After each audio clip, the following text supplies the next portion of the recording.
You worked towards something for months, maybe years. The promotion, the relationship, the number on the scale. And then you got it. There was a moment of genuine relief, maybe even joy. And then, quietly, it faded.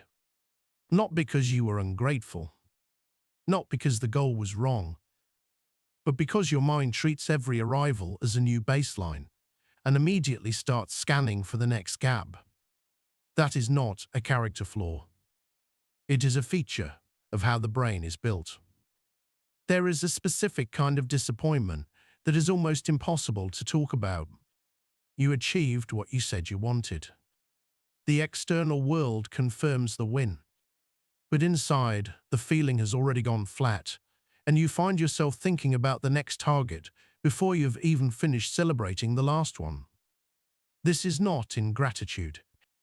It is not depression, though it can contribute to it. It is something older and more structural than either of those. Psychologists call it hedonic adaptation, and once you understand how it operates, you start to see it everywhere in your own history. Think about the first time you got something you had genuinely worked for. How long did it feel the way you imagined it would feel? Days, maybe. Weeks, if you were lucky. And then life reorganized itself around the new reality, and the new reality became ordinary. What this video offers is not a hack or a shortcut around that feeling. It is a more accurate map of what is actually happening when achievement disappoints you. Because the problem is not that your goals are wrong. The problem is that no external outcome was ever designed to do what you are secretly asking it to do for you. Understanding that distinction does not remove the disappointment, but it changes what you do with it.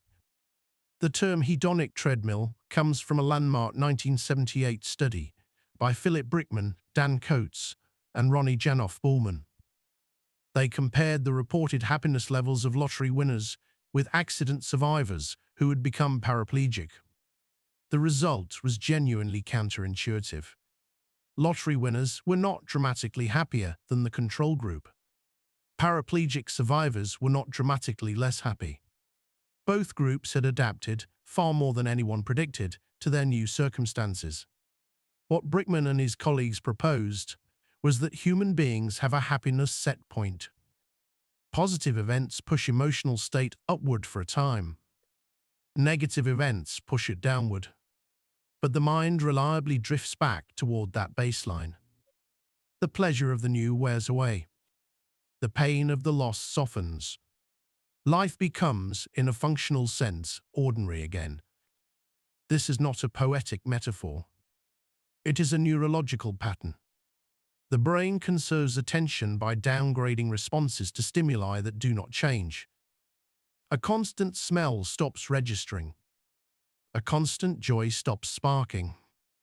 The treadmill runs because the nervous system is built for novelty and contrast, not for sustained satisfaction with what already exists. Daniel Kahneman, in Thinking Fast and Slow, described a related error he called affective forecasting. We predict our future emotional states poorly. We believe the next milestone will feel better, and for longer than it actually does. That forecasting error is not stupidity. It is a bias the mind builds in to keep us moving forward. The machinery works exactly as designed. That is what makes it so hard to step off. There is a version of this idea that becomes paralyzing, so it is worth being precise about what the research does and does not say. Sonja Lyubomirsky, in The How of Happiness, published in 2008, drew on large-scale twin studies to propose a breakdown of what influences individual well-being. Roughly 50% of variation in happiness appears to be accounted for by a genetically influenced set point. About 10% comes from life circumstances. The remaining 40% is shaped by intentional activities and how we engage with our lives. The 10% figure for circumstances is the one that stops people. It is why a salary doubling does not double your sense of well-being. It is why a new apartment stops feeling new within a few seasons. The circumstances change. The adaptation follows close behind. What I find most useful in Lyubomirsky's work is the distinction between the what and the how. Two people can have identical circumstances and very different experiences, not because of willpower, but because of genuine structural differences in how attention is directed. The treadmill is real, but it does not run at the same speed for everyone. Kierkegaard wrote in The Sickness Unto Death about a particular form of despair, the condition of always locating yourself in the future version of your life, the one where everything has finally arrived. He was not writing psychology in any modern sense, but he was describing the same restlessness. The self that will finally be satisfied is always just ahead. Chasing it prevents you from inhabiting the one you already are. Understanding the hedonic treadmill does not stop it from running. Knowing the mechanism is not a cure. What changes is how much power you give it. Lyubomirsky's research, alongside work on savoring by psychologist Fred Bryant, points towards something practical. Not forced gratitude, but deliberate contrast. Taking intentional breaks from positive experiences, pausing, briefly stepping away from something good, allows the brain to re-register it. The pleasant thing becomes novel again. The response refreshes. You are not pretending things are better than they are. You are working with the adaptation mechanism rather than against it. A second shift is in how you frame goals before you pursue them.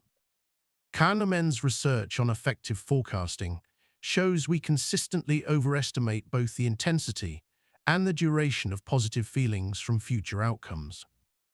Holding that knowledge lightly, you can treat a goal more honestly, as a process with value in itself, not as a vault that, once opened, finally pays out the feeling you have been waiting for.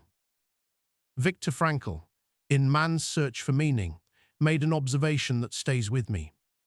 He described how meaning, unlike pleasure, is not subject to habituation in the same way.